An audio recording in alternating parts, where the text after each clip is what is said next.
Welcome to Our Morning Take, the podcast where our goal here is to describe for you the movie that is going on in our head when we read the Bible.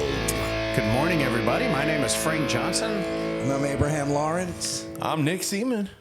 And I'm Tim Goetz. Yes, the We haven't main done that in a while. maestro. We have not. Yeah. That was a throwback. It's Friday. It's episode number 50. I just feel like we should, at least on the 50th episode, introduce ourselves. All right. We've been reading in Exodus a great passage about the Passover.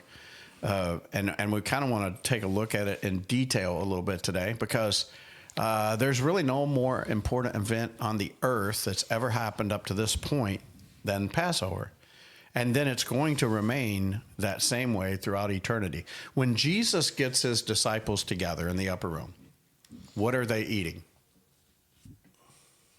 Come on, it's not a trick question. The Passover. They're eating the Passover. That's exactly right. And Jesus is saying, when you drink this blood, when he gets to that third cup, which is the redemptive cup, which is the cup that's supposed to represent the blood of the lamb that you put on these posts and that the angel of death passed over, this is your remembrance. I don't want you to remember that anymore. I want you to remember the fact that tomorrow I'm going to go to a cross and I'm going to die for your sin, and that blood will cause the angel of death to pass over you. You will be redeemed by my blood. This is no longer the blood of the old covenant. This is now the blood of the new covenant. Yeah. And now, rather than it being an annual thing, every time you do this, As oft as you do it, think of me, remember me. And so churches have run with that forever, and some still only do it once a year. Heck, I know churches that don't even do it once a Well, year. Jesus even says, when Paul reiterates it, that it's actually a celebration. It's a celebration that you've been saved. Because me growing up with communion, it was a time where you feel really bad and make sure you got all the sins covered. You're just nervous. Then you did it and like, well, okay, I'm glad that's over. Because if you drank that wine and you were a sinner, you're going to be punished. But then you learn it's a celebration. You celebrate me till I come. You celebrate this. So Yeah, because you know, unlike Nick, you grow up and you hear these stories about, taking communion unworthily, or if you've done something wrong and then you go and take it, that people would fall over and die. Do you know that's why in my Sunday school class I'm actually taking the first letter to the Corinthians, and we're studying that. And one of the things you've got to understand is that even though these letters are for all of us, and there's something we can all learn from them, that letter was written to the church in Corinth. yeah, And that's the only place that Paul actually says this about the communion. And Abe, you understand why? These people were literally getting naked. Yep. Oh, yeah, they were having doing all orgies. kinds of crazy stuff. They were taking the Lord's Supper, and Paul was like... some were just showing up early so they get a lot of food, and then they split before they even did anything. Yeah. Yep. So Paul is like, you have totally misconstrued the whole thing, and all you're doing is making yourself sick. You are drinking damnation to yourself because you are doing this in such a sinful manner. Now, I don't want to offend my more literal brothers that take that passage and go, listen, you need to confess your sin before you take the communion wine. Yeah. I get the sincerity of communion, but let's remember the context in which that was presented, because we all have sin. Yep. And every time I've drank that communion wine, I guarantee you there was some sin that God even convicted me of, even at that moment when I'm drinking the blood. Yeah. But I'm like, that's the whole idea what the blood does. Yeah. The blood cleanses me from all my sin. Amen. And so that's all I And have also, to do is well, ask why him. am I not worried every day when I do day-to-day Exactly. stuff? Well, should I Exactly. be sin-free there and then, just keep worrying about it? Exactly.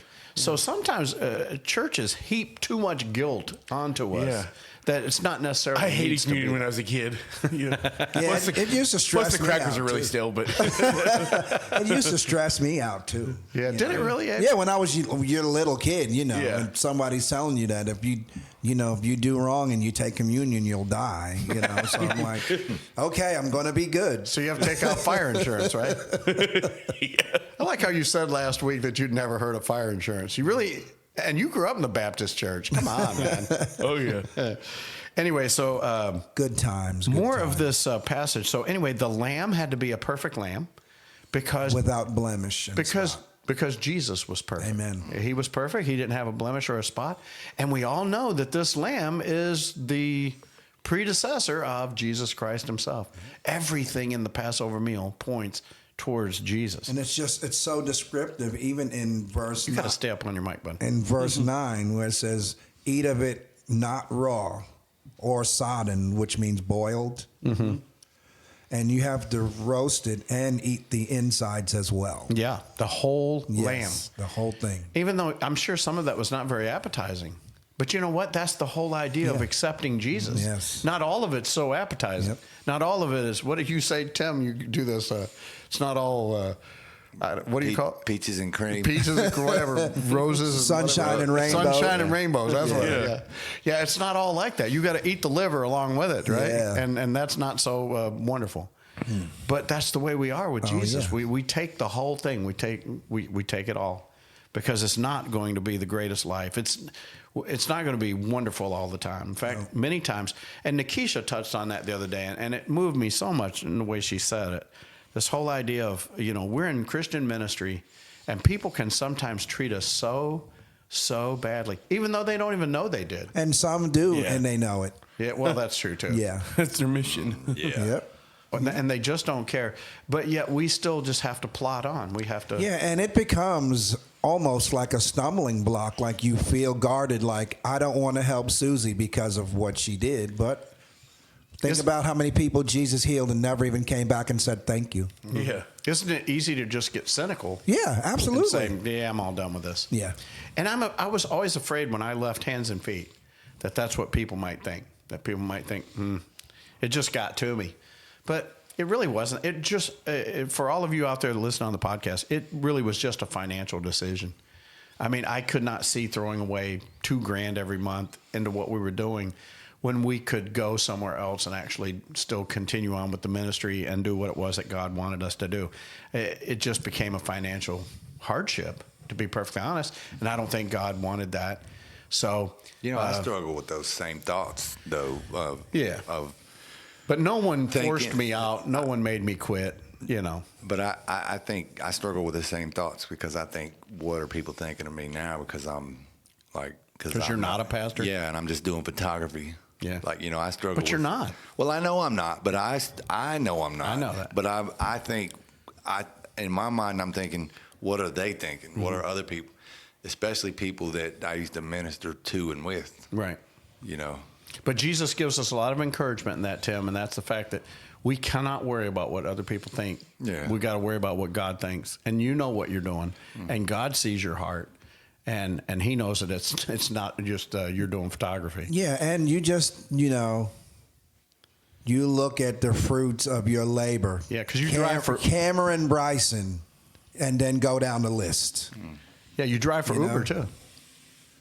So I know you smile about that, but do you realize that when God says, "Go ye therefore into all the world, preach the gospel," you literally have a person in your Uber car that probably doesn't want to hear anything at all about Jesus. Well, many of them probably don't. And yet you have an opportunity to share the love of God with them in a way that they might not even know that they're being shared the love of God with. The last place that they would expect it. Exactly. Yeah.